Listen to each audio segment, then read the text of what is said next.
Have you recently had a baby and dreading returning to work while trying to maintain your breastfeeding goals?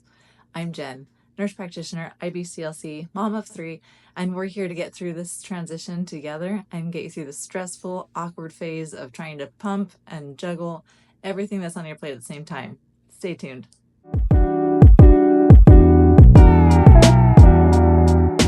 Before we get into the practical steps, let's recognize the emotional complexity that comes with this transition. You might feel guilty about leaving your baby, or you might feel guilty about not feeling guilty about leaving your baby. You might worry about your milk supply or the transition to bottles. The feelings are all normal. Remember, you have to do what works best for you and your family. If you can't manage to keep up with your baby's demands, it's okay to combo feed. If this whole thing is stressing you out, it's okay to switch if you need to. If you are determined to stay on your breastfeeding journey, I've got your back. Don't worry about these lofty goals that you can't manage. If it's stressing you out, it's not going to work. Take a deep breath. We can get you through it. Absolutely possible to make everything happen at the same time, but it takes planning and preparing, and that's what we're going to go through. Let's talk about that plan. The biggest mistake I see is waiting until the week before you're supposed to be back to work and then start that crunch of, oh my gosh, what have we forgotten? Successful back to work breastfeeding starts about 3 to 4 weeks before your return date. Here's your prep timeline. 4 weeks before you go back to work, start introducing one bottle session per day. This doesn't have to be every day, but aim for 3 to 4 times per week. 3 weeks before, begin pumping once a day to start building your freezer stash. The best time is usually first thing in the morning when your supply is the highest. And don't stress about getting huge amounts. 1 to 2 ounces is perfect. That'll add up quickly. 2 weeks before, you increase the bottle feeding to daily. Get that practice going. Start doing practice runs of your workday routine. Pump at the times you'll need to pump at work, just to see how things manage between the juggling of daytime duties plus pumping. And 1 week before, do a full dress rehearsal. Drop your baby off with a caregiver. You go do some errands, pamper yourself for that week before you return back to work. Pump consistently like you would at your office and see how that works for you. Then you'll get through all the bugs, making sure baby can take bottles, see what the volume is, see how much you're pumping, make sure that you feel confident in leaving your baby with someone you trust. I know this kind of sounds like a lot, but remember, you're not just preparing your baby, but you're preparing yourself too. And that takes a little bit of time and preparation. Now let's talk about milk supply. This is where the most anxiety resides. First, understand that your body is completely adaptable. When you're consistently removing milk through pumping, your body will respond by producing more milk. But the key word is consistency. For building your freezer stash, you don't need hundreds of ounces before you go back to work. A good goal is 1 to 2 days worth of milk. That's about 24 to 36 ounces total, just to have a buffer in there. Here's my favorite milk building strategy: power pumping. Do a power pump session in the evening. This means power pumping for 10 minutes, resting for 10 minutes, pumping again for 10 minutes, resting for 10 minutes, and then pump again for one final 10-minute session. You'll be pumping 3 times within an hour. Snuggle up with your best Netflix little sitcom. Have dad take baby and hang out and do some bonding that way. And we're going to just get your milk to just creep up. Remember that some parents are super pumpers. They'll pump anywhere from 6 to 8 ounces in a session. And then there's other moms who pump about 1 to 2 ounces per session. Both are normal. Both are fine. We're not comparing ourselves. Consistency is key. Here's something crucial. You do not have to compare your pumping output with how much your baby takes from a bottle. The bottles usually drain a lot faster than the breast, and so babies typically take more from a bottle than they would from your breastfeeding, and that is okay. If you're pumping about an average of 1 to 1.5 ounces per hour, you're right on track. Now let's talk about practical workplace considerations. First, know your rights. In the United States, we have what's called the Fair Labor Standards Act. It requires employers to provide reasonable break time and a private space for pumping. This space cannot be a bathroom. If this workplace setting has more than 50 employees, they have to provide this accommodation.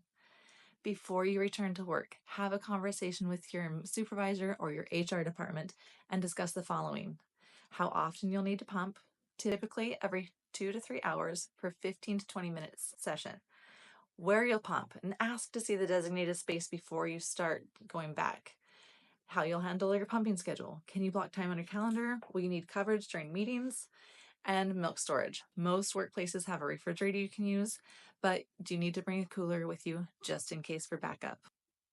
Here's a pro tip. Most employers are actually more supportive than you might think, especially if you have a plan and come to them beforehand. If you're feeling some pushback, document everything. Know that you have rights and know that you have protections, and don't be afraid to advocate for yourself. Okay, let's get into the nitty-gritties of pumping while you're at work. First of all, you're going to need some equipment. You need a good double electric pump, multiple sets of pump parts so you're not washing between every session. A hands-free pumping bra is not required, but it is helpful. Storage bags or bottles to store your milk in, a cooler with ice packs for at least transporting between work and home, and pump wipes for quick cleaning. Set up your pumping space to be as comfortable as possible. Bring a photo or watch videos of your baby if you can, and aim to pump every 2 to 3 hours to keep that supply going while your baby's feeding at home. Here's something many parents don't realize, but your first day back to work will likely be your lowest pumping output, and that is okay. Your body's adjusting, it has a new schedule, you're probably higher stress than you normally would be, and you're in a new environment and you're pumping in a weird cold office. It's okay. Your hormones are not responding very well in that position, and that just needs to be a new routine. Don't panic. Here's some common strategies to get over it. Let's troubleshoot some common issues that happen when we're pumping at work. Number one, you're not getting enough milk. Try pumping longer, ensure good flange fit, use breast compressions while pumping, and maybe throw in an extra pumping session on your way to work. If you're short on time, even 5 to 10 minutes of pumping is better than skipping the session entirely, so do your best. If you miss a session, don't stress, just get back on the schedule with the next one and maybe pump earlier if you can. Let's talk about how to make this sustainable long term, since that's what really matters. Flexibility is key. Some days might be perfect. Some days will definitely be far from perfect. Have backup plans to reduce your stress. Keep your supplies at work. Leave a full set of pump parts, some bags and wipes in your office. And remember, perfection is not the goal. Do what you need to make it work for you. Take a deep breath and know that anything is better than nothing.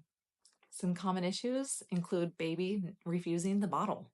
This is temporary. Stay consistent. Be patient.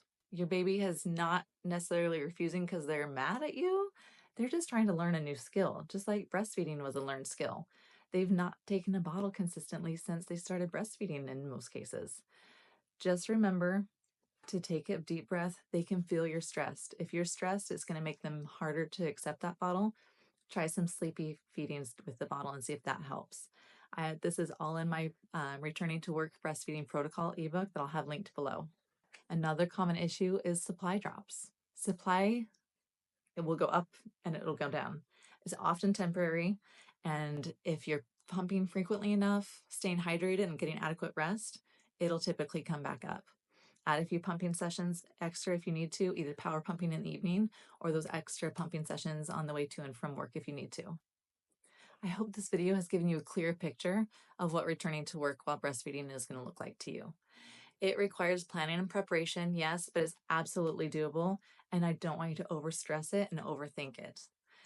Remember that I have a full Returning to Work Protocol ebook that's waiting for you in the link below. It's going to cover all this information plus a lot more. It'll keep you de-stressed at work, how to increase your pumping, how to get the rest, make sure you're on a routine. Please go in, like this video, subscribe, and I'll see you on the next one.